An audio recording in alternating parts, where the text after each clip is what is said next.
Let's turn now to the state of Bihar, where of course much has changed in the last 5 years, and these are the X factors that we'll be looking for in this part of the Bihar elections. Remember, it's the Kosi belt that goes to polls. Can Nitish Kumar hold on to his vote base? Many believe that it's the JDU which is the weak link in the alliance in Bihar.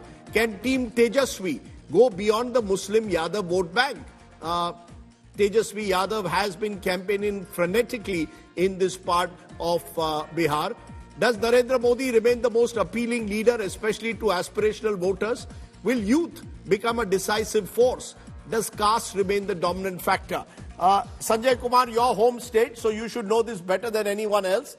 This particular belt of Bihar, we've got Pappu Yadav contesting as an independent. A lot of attention on him in Purnia in this phase of the polling. What's your sense about Bihar in general, but more specifically of this phase? Is Bihar far more competitive than neighboring Uttar Pradesh? I don't see much difference between Bihar and UP when it comes to how the NDA or the India alliance are poised in posing challenge to each other.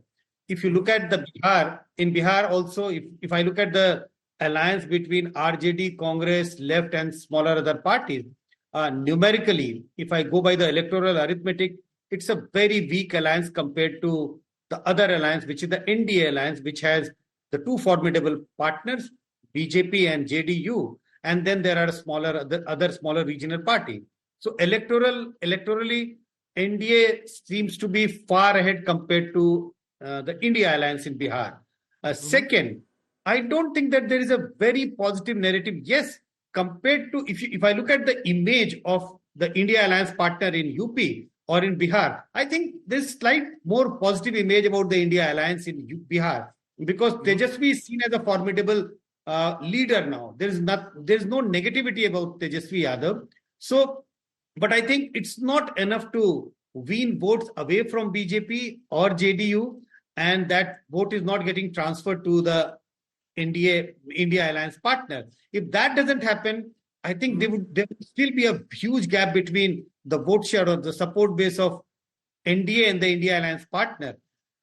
If RJD and Congress are able to, bring up surprises in few seats here and there, that's the only scenario I'm looking at in Bihar. Okay. I don't see that there is a huge inroad by the India alliance partner in Bihar. So UP and Bihar, more or less, according to our experts, likely to move towards the NDA. But let's turn to an X factor in a state which a few weeks ago everybody thought was again a done deal for the NDA. But things could be changing in Rajasthan. Let's raise the X factors now in Rajasthan. Brand Modi, is he still the most decisive factor in a Lok Sabha election in a state like Rajasthan?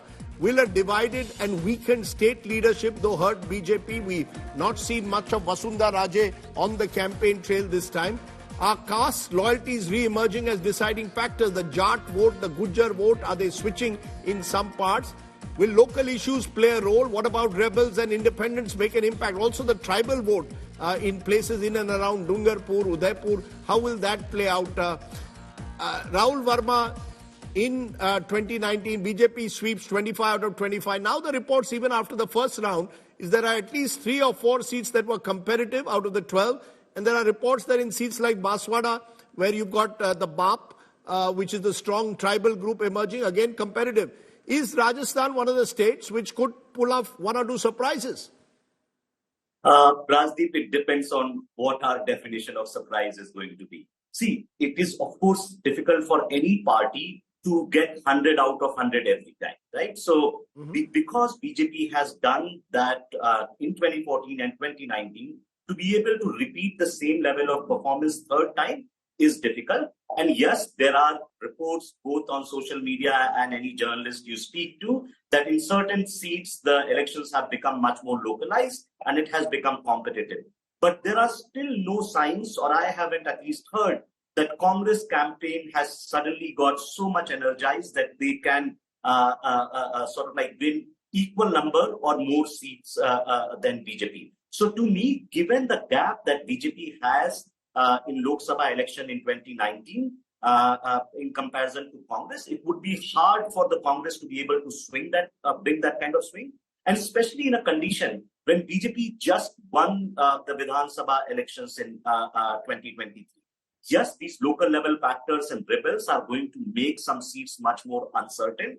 But whether BJP is going to lose all of those seats, it's harder to say at this moment. I want to turn to from Rajasthan to Madhya Pradesh. Remember, these are the states where the BJP won big in 2019. They also won the assembly election just a few months ago. Here are the X factors. Modi factor, is it unbeatable? Is there an absence of a Congress national leadership from the campaign that gives the BJP an edge? Very little Congress campaigning in what is a bipolar state, by and large, Congress versus BJP. Will local issues make an impact in some parts of Madhya Pradesh? Rajat Sethi, has the BJP virtually, when it makes its numbers taken for granted, tick mark Rajasthan, tick mark Madhya Pradesh? These are states where you want, where the BJP hopes to completely dominate the landscape, and nothing really gives the sense in a state like Madhya Pradesh that the Congress has got its act together. So is the BJP looking at these states for total domination? Well, look from the voters' standpoint. What choice do they have? You're talking about Rajasthan. You were talking about the seat called Banswara seat.